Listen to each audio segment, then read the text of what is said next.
দীর্ঘ ৪৪ বছর ধরে বন্ধ ঠাকুরগাঁও বিমানবন্দর। সংস্কারের অভাবে নষ্ট হচ্ছে রানওয়ে, ভবন ও মূল্যবান যন্ত্রপাতি। যেখানে একসময় বিমান উড়ত, সেখানে এখন চলছে ইজিবাইক ও মোটরসাইকেল সহ নানা যানবাহন। গোচারণ ভূমিতে পরিণত হয়েছে রানওয়েটি। দাবি উঠেছে বিমানবন্দরটি আবার চালুর। ঠাকুরগাঁওয়ের শিবগঞ্জে ১৯৪০ সালে ৫৭০ একর জমিতে এই বিমানবন্দর নির্মাণ করে তৎকালীন ব্রিটিশ সরকার। ১৯৬৫ সালের পাক ভারত যুদ্ধের সময় ক্ষতিগ্রস্ত হয় রানওয়ে। পরে ১৯৭৭ সালে সংস্কার হলেও মাত্র ২ বছর ফ্লাইট পরিচালনার পর যাত্রী সংকটের অজুহাতে ১৯৭৯ সালে বন্ধ করে দেয়া হয় বিমানবন্দরটি। আর পরিত্যক্ত ঘোষণা করা হয় ১৯৮০ সালে।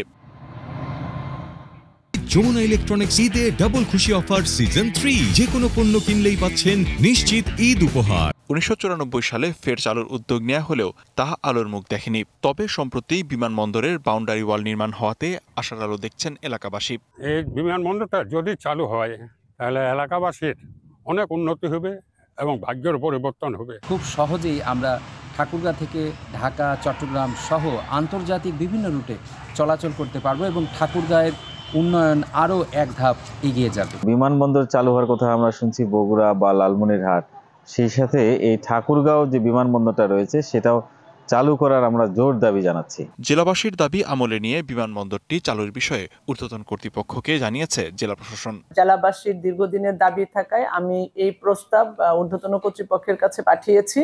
এই বিমানবন্দরটি যদি চালু হয় তাহলে ঠাকুরগাঁওবাসী শুধু না, পঞ্চগড়বাসী, ইভেন নীলফামারীর কিছু লোকজন এই বিমানবন্দরের সুবিধা ভোগ করতে পারবে। ঠাকুরগাঁওয়ের বিমানবন্দরটি চালুর উদ্যোগ নিলে সেটি হতে পারে দেশের একটি গুরুত্বপূর্ণ আঞ্চলিক বিমানবন্দর।